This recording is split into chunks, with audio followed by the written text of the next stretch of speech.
Au sommaire de ce 19h30, après-demain seulement s'arrête la campagne électorale et malgré la fatigue au sein des états-majors des partis politiques, on appuie sur l'accélérateur pour respecter les chronogrammes. Meetings et rassemblements se multiplient plus que jamais.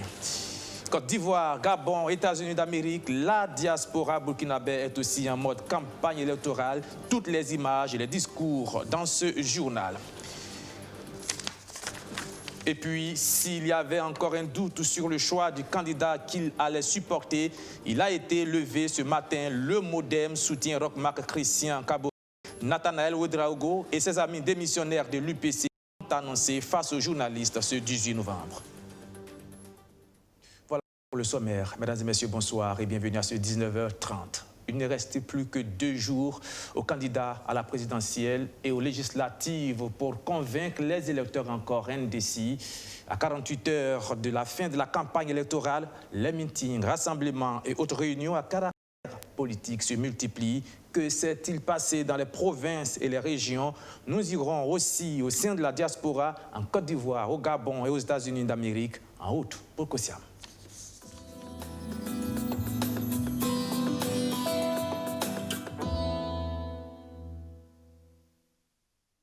Et tout de suite, direction la province du Mouhoun, meeting du MPP à Dédougou face à ses militants comme pour répondre à ses adversaires. Roch Marc Christian Kaboré n'a pas varié d'une ombre sa position sur la question sécuritaire. Pas question de négocier avec les terroristes, a-t-il encore une fois martelé hier dans son discours, un oral où le candidat de la majorité s'est aussi attelé à égrener ses projets de développement pour la localité. Plus de précisions, Arsène Konditamde. Roch Marc Christian Kaboré à Dédougou dans la boucle du Mouhoun pour convaincre les populations de la région à adhérer à son projet de société. Un projet qui s'articule autour de 10 grands chantiers prioritaires qu'il entend mettre en œuvre s'il est réélu. Nous terminerons le CHU de Dédougou pour le bien-être de la santé de nos populations. Nous construirons des CSPS pour les populations dans les communes. Nous transformerons des centres médicaux en centres médicaux avec antenne chirurgicale. Nous allons continuer à construire des écoles, des lycées pour les enfants. Nous allons continuer le désenclavement de la boucle du Mouhoun. Sur la question de l'insécurité, Roch Kaboré reste droit dans ses bottes. Pas question de négocier avec les terroristes. Pour lui, il faudra se battre jusqu'à la victoire. Le Burkinabé est marqué par l'intégrité, par le courage et par l'histoire de nos ancêtres. Depuis le temps colonial jusqu'à aujourd'hui, nos ancêtres se sont battus. Ils sont morts pour la patrie. Et nous devons être prêts à nous battre pour la liberté de notre pays, pour l'indépendance de notre pays, pour que chasser hors de notre pays ceux qui sont dans des pratiques terroristes. Pour les responsables de la campagne du mouvement du peuple pour le progrès, le coup KO est possible au vu de la mobilisation. Ils invitent les électeurs à se rendre aux urnes pour une victoire sans appel du candidat Roch Marc Christian Kaboré. C'est quelqu'un qui a de la détermination. Et, pour tout dire, qui a de la vision. Nous souhaitons simplement que dimanche, nous sortions victorieux pour faire à nouveau du bien à tous ces gens-là. Parce que Dieu même a dit cela, faites du bien à ceux qui vous haïssent. À quelques jours de la fin de la campagne électorale, c'est une course contre la montre qu'entame le parti au pouvoir pour respecter son chronogramme bouleversé par 2 interruptions. Il reste encore des électeurs à convaincre dans quelques localités majeures avant l'apothéose à Ouagadougou ce vendredi 20 novembre. Et dans sa course pour rester au palais de Kosiam, Roch Marc Christian Kaboré peut bien compter sur l'appui du mouvement démocratique, le MODEM, récemment créé par des démissionnaires de l'UPC. Cela avait fait grand bruit, vous vous en souvenez sans doute. Eh bien, Nathanaël Ouedraogo et ses amis ont décidé de soutenir le chef de l'État, candidat à sa propre succession. Ils l'ont annoncé officiellement ce mercredi au cours d'une conférence de presse. Benjamin Kwame. Un mouvement pour Roch 2020. C'est enfin décidé, le mouvement démocrate marche avec le candidat du MPP, Roch-Marc Christian Kaboré. Le MODEM, jusque-là un mouvement citoyen, annonce avoir pris le soin de suivre plusieurs candidats en liste pour la présidentielle avant de faire le choix. Des projets de société d'Ablassé Ouedraogo à Gilbert Noël Ouedraogo, en passant par Isaac Zida et Ambroise Farama, l'équipe de Nathanaël Ouedraogo dit avoir tout épluché et fait son choix. Ce choix, c'est Roch-Marc Christian Kaboré. Les raisons sont multiples. Le MODEM dit avoir misé sur les priorités des Burkinabés. Une majorité écrasante. Les présents et les adhérents de ce jour ont décidé de voter et de faire voter le candidat Roch-Marc Christian Kaboré. Le président Roch-Marc Christian Kaboré, c'est l'assurance d'une stabilité pour la paix sociale et la sécurité que nous souhaitons bientôt retrouver. Au regard des priorités dont les Burkinabés aspirent, notamment la sécurité, il y a l'employabilité des jeunes, il y a la réforme de l'éducation. Ce sont des questions très importantes pour nous et c'est sur ces questions-là que nous avons mis la balance. Désormais, le MODEM croit au coup KO en faveur de Roch-Marc Christian Kaboré. Et pourtant, il y a quelques mois, dans une interview accordée à un quotidien de la place, son leader, Nathanaël Ouedraogo, n'y croyait pas. L'UPC a mal à ses yeux et ne voit pas bien. Quand quelqu'un qui est dans une maison sort, il vous dit « Ah, il y a des fuites dans le toit, il ne faut pas les lier ». À l'UPC, il y a beaucoup de fuites d'eau. Parfois même, il n'y a pas le toit. Nous n'avons pas de compte à régler. Mais sachez, comme je viens de dire, c'est des questions fondamentaux. La politique, c'est un ensemble d'éléments et de motivation et de vision. Vous voyez? Nous avons eu de la vision, nous n'avons jamais eu l'action. Là, on appelle ça même un rêve.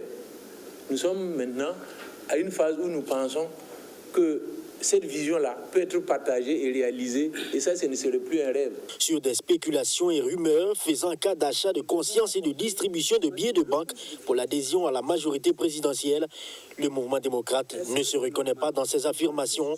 C'est une question d'éthique et il déplore cet état de fait. Lorsque des Burkinabés, du fond de leur cœur, font des prières pour que le coronavirus fasse des victimes des Burkinabés, ou du fond de leur cœur, ou du fond de leur délibération, prient que les actions terroristes s'intensifient, font des prières pour que le coronavirus fasse des victimes afin qu'ils puissent l'exploiter à des fins politiques. Je crois que c'est ça qui est amoral. Un constat, le positionnement semble désormais clair pour le MODEM. Il n'est pas loin de la majorité présidentielle. Des questions, cependant, qui restent en suspens.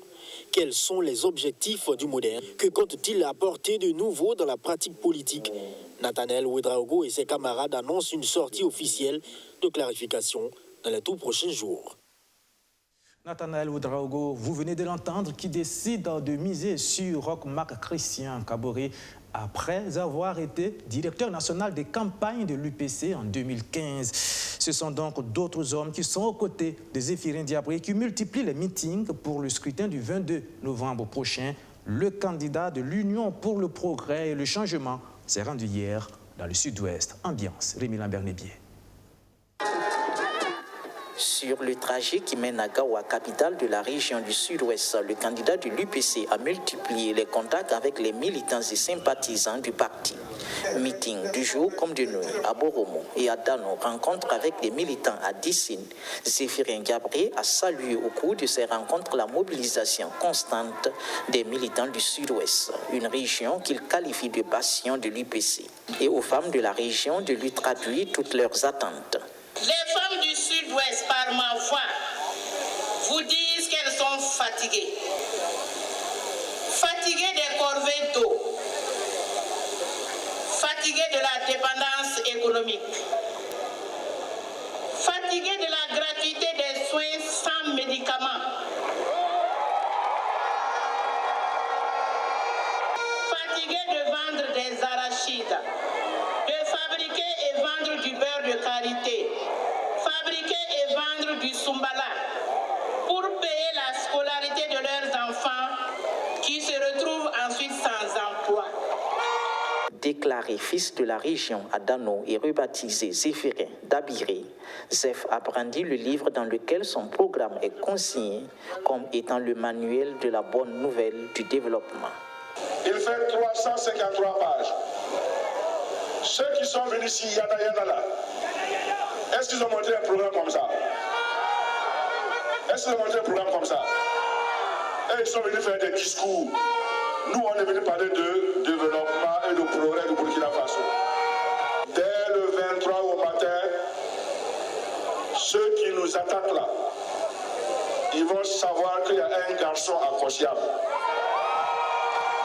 Dans le sud-ouest, l'heure est à l'optimisme pour la section UPC. Nous continuons de mener une campagne de proximité et les populations nous suivent parce qu'elles ont vu ce qui s'est passé ces 5 dernières années. Les populations du sud-ouest n'en peuvent plus. On leur a menti, on leur a fait croire que les gens avaient de l'expérience. Aujourd'hui, les gens ont les yeux ouverts. Et on peut dire, au-delà du 22, nous allons remporter les 2 sièges dans chacune des 4 provinces du sud-ouest. Nous faisons le pari et vous allez voir les résultats. Zéphirin Gabré a une nouvelle fois mis en garde le camp adverse contre toute tentative de fraude. Soyez à l'écoute. Si je dis Tchaï, on démarre. C'est compris? Voilà. Il n'y a pas de faire des mesures. Cette fois-ci, on ne laissera personne nous voler votre victoire. On ne laissera personne nous empêcher d'aller à Kocham là-bas. Après 18 jours de campagne, le candidat de l'UPC a déjà sillonné 10 des 13 régions du pays. On quitte le sud-ouest pour la région du nord, notamment la province du Passoré, d'où est originaire Eddy Kamboyogo.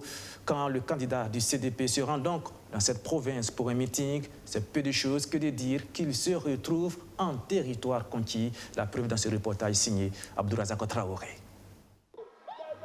À 72 heures de la fin de la campagne électorale, le candidat de l'ex-parti au pouvoir dépose ses valises sur ses terres natales à Yako dans le Passoré.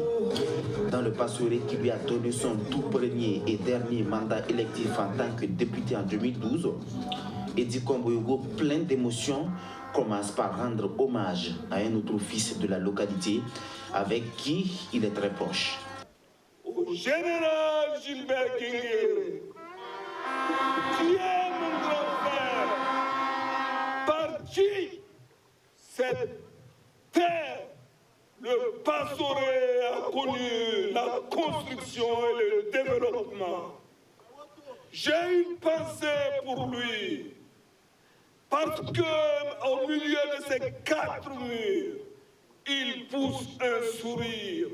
Parce que son héritier, l'héritier du président Blaise Compaoré, est là devant vous pour vous parler et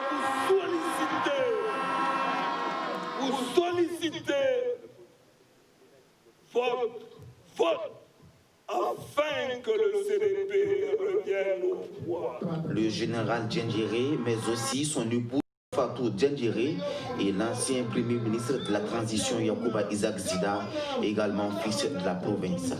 Pour leur retour au Bercail, Eddy Kamboyogo s'engage. S'engager non pas pour se venger, mais dit-il, pour mettre fin à une injustice qui n'a que trop duré. Le CDP ne revient pas au pouvoir pour se venger. Je voudrais rassurer les uns et les autres. Le CDP revient au pouvoir parce qu'il y a trop d'injustice, il y a trop de misère, il y a trop de morts, il y a le non-développement, un bilan catastrophique du parti au pouvoir.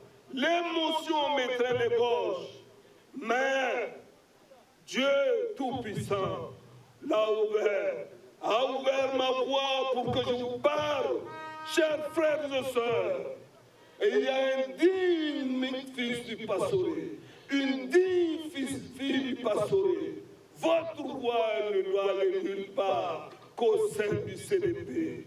Et vous savez pourquoi? Vous savez pourquoi? Il y a 2 de vos généraux. Un à l'extérieur, un entre 4 murs. Il doit recouvrer la liberté. passer les hommages à ses frères du Passouré. Le champion du parti de l'Épi et de la Daba s'est longuement attardé sur son ambition pour le Burkina Faso et pour la province qui l'accueille ce 17 novembre. Sur la route menant dans le Passouré, le président du Congrès pour la démocratie et le progrès a fait escale à Boussé dans le Kourouégo, puis à une quinzaine de kilomètres de là à Niou, au désormais fief d'Alpha Bari du MPP contre qui Edi Kombego a lancé des flèches avant d'appeler à le sanctionner dans les urnes pour avoir été démagogue depuis 5 ans. La campagne, elle concerne aussi les législatives, une course dans laquelle s'est engagé le CRP de Mahamadi Lamine Kouanda, le président du Congrès pour la Renaissance, et le progrès était lui aussi dans le Nord pour convaincre les électeurs. Abdelaziz Assari. Les militants du Yatenga sont sortis nombreux pour témoigner leur soutien au parti de la Calebasse en lice pour les législatives. Pour les premiers responsables, cette forte mobilisation pour un nouveau parti comme le CRP n'a suscité la satisfaction.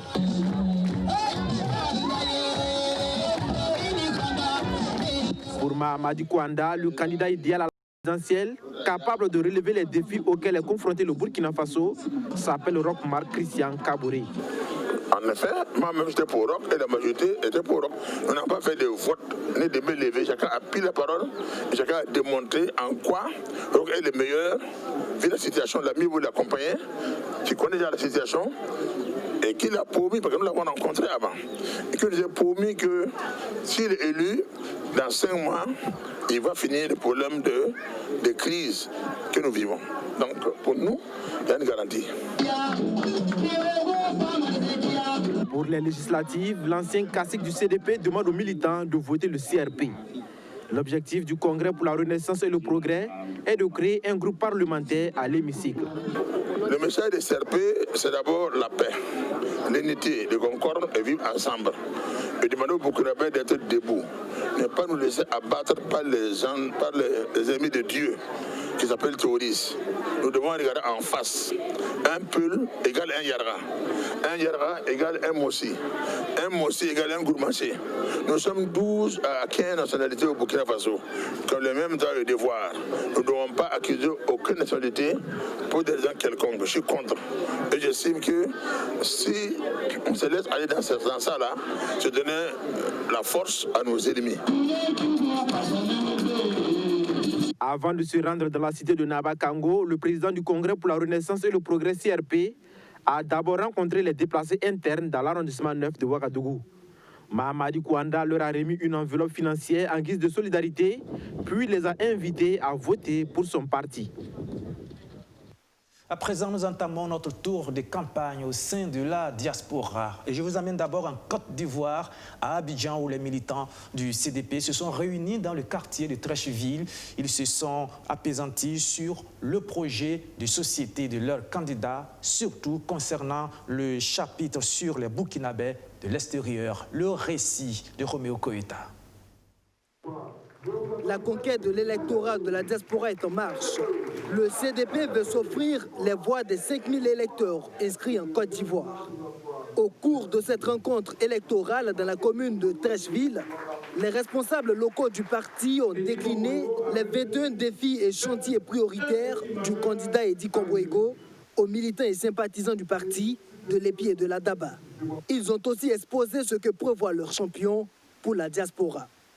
Outre la promesse de garantir à la diaspora ses droits citoyens par sa prise en compte dans la vie politique nationale, Edi Kombego s'engage à mettre en place un programme d'investissement et d'implication de la diaspora au développement économique et social du Burkina Faso.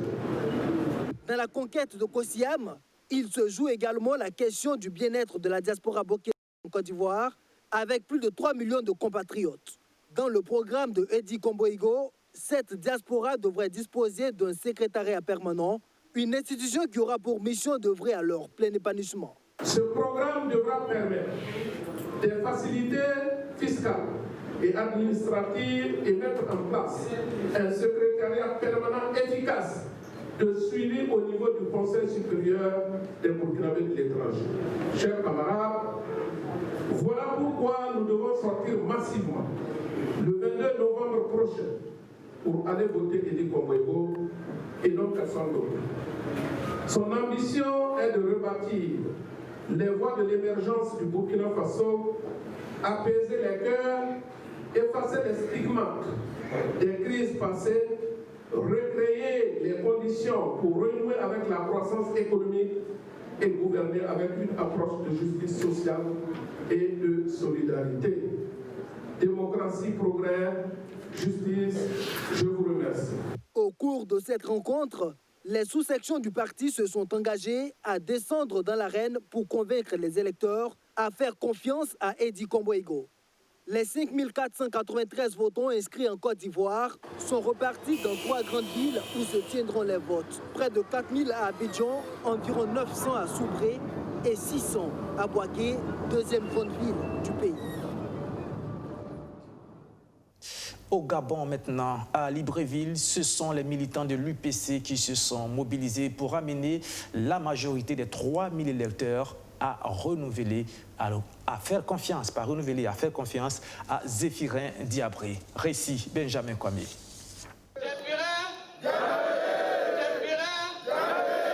Au Gabon, ils sont près de 3000 Burkinabés inscrits sur la liste électorale pour la présidentielle du 22 novembre.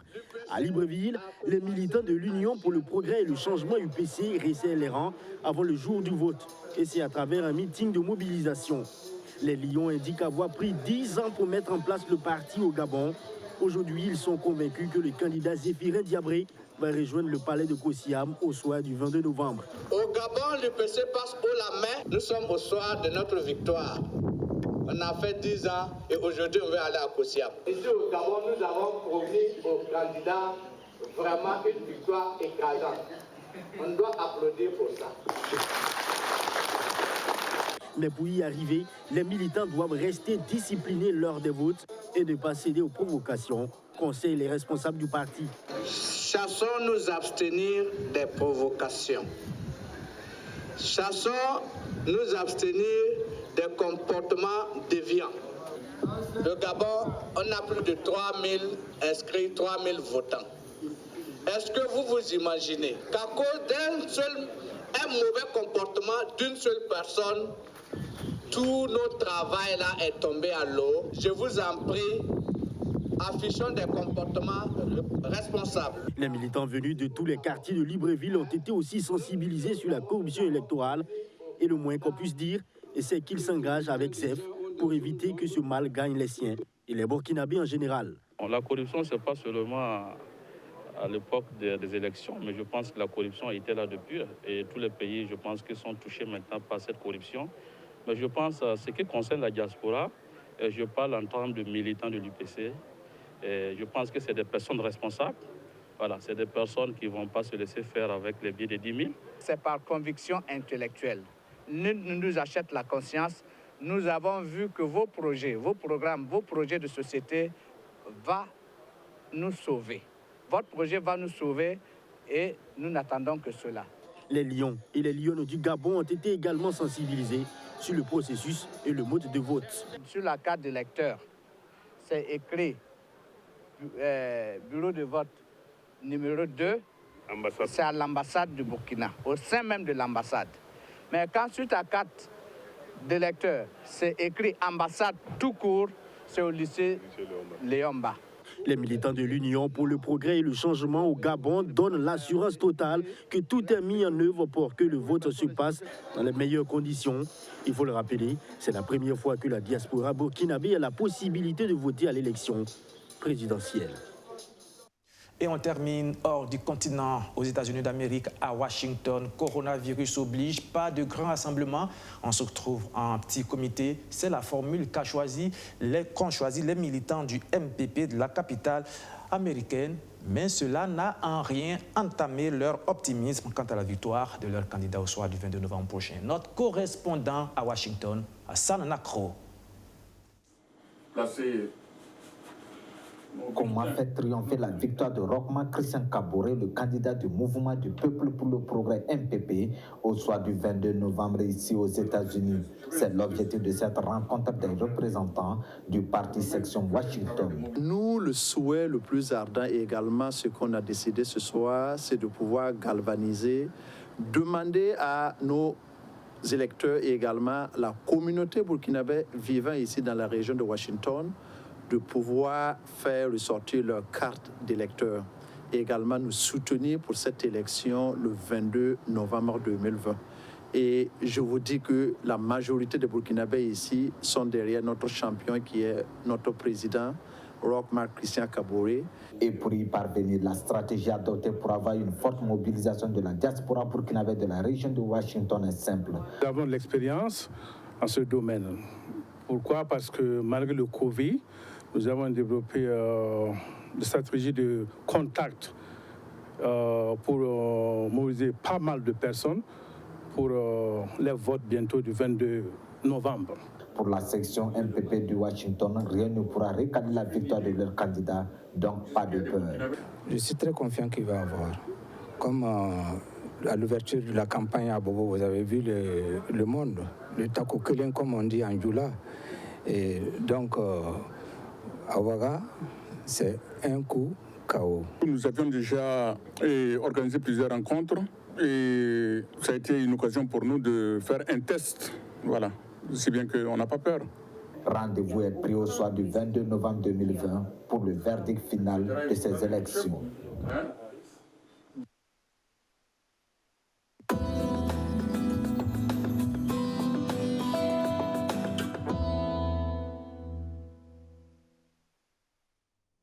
La suite de ce journal, on parle d'enseignement supérieur et de cette réunion de prise de contact entre les étudiants de l'université Thomas Sankara et leur direction.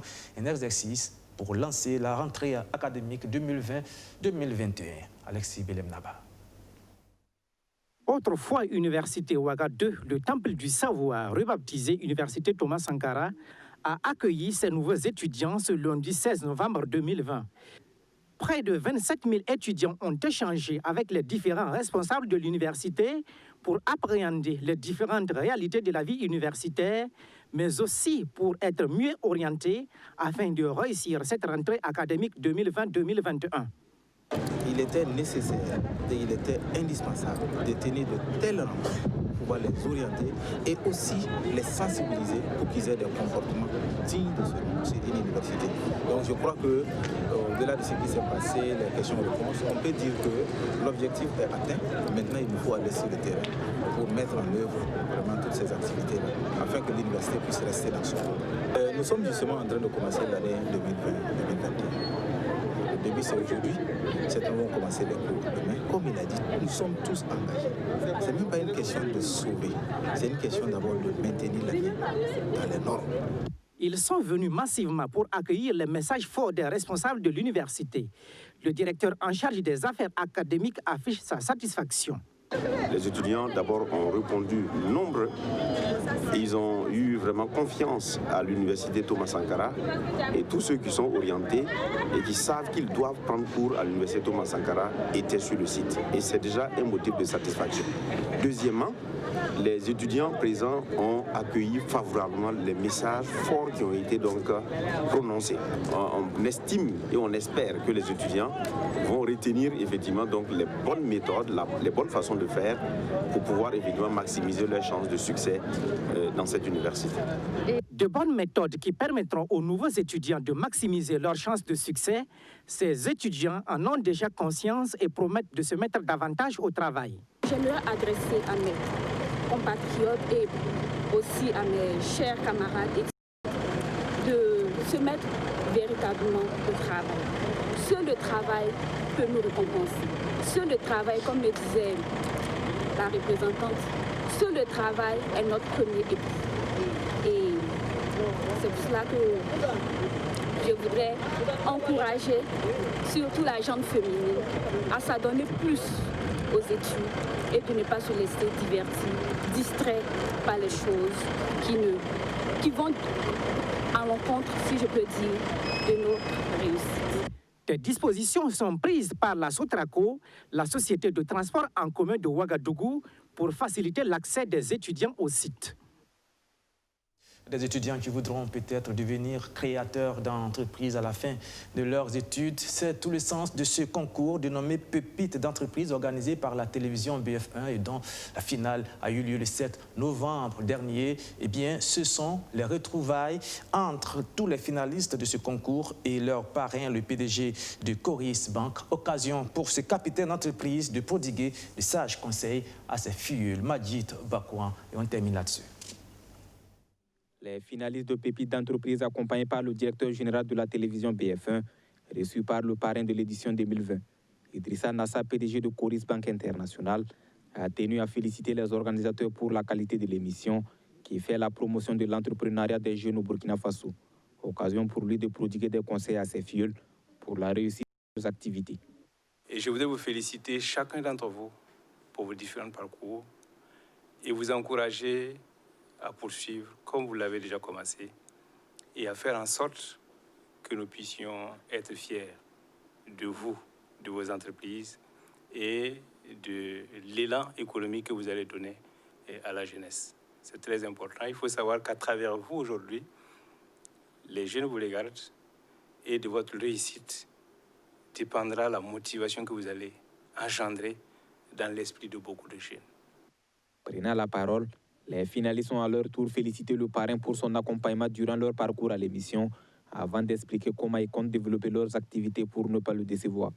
Le premier prix que je l'ai pris, je vais l'investir complètement dans mon entreprise et pour pouvoir acquérir les machines de dernière génération, voilà, pour pouvoir mieux faire mes finitions de mes meubles et produits que je propose, tout en espérant au fait que Coris Bank aussi va signer des partenariats avec mon entreprise pour la livraison de ces meubles dans le cadre de consommation local, quoi.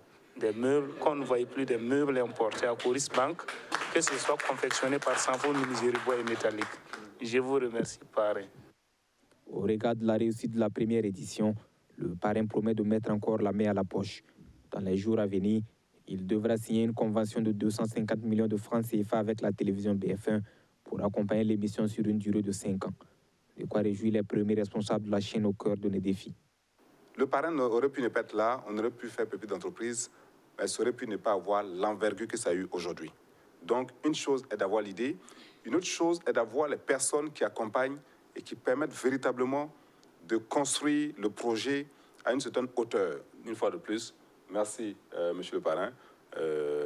Merci pour cette annonce faite tout à l'heure pour l'accompagnement sur les 5 prochaines années qui permet effectivement à la télévision, aux organisateurs d'avoir une meilleure visibilité. 100 jeunes entrepreneurs burkinabés ont pris part à la première édition de Pépites d'entreprise et 4 se sont ici en finale. Le vainqueur est réparti avec la somme de 15 millions de francs CFA, dont 10 millions en espèces. Dans les années à venir, les organisateurs comptent ouvrir l'émission à d'autres pays d'Afrique. Et c'est la fin de ce journal. Merci de l'avoir suivi. Merci au réalisateur Rogatien Ibitokoun, lui et toute son équipe. À vous, je vous dis à demain à la même heure, 19h30. Merci de rester sur BF1, la chaîne au cœur de grand défi. Au revoir.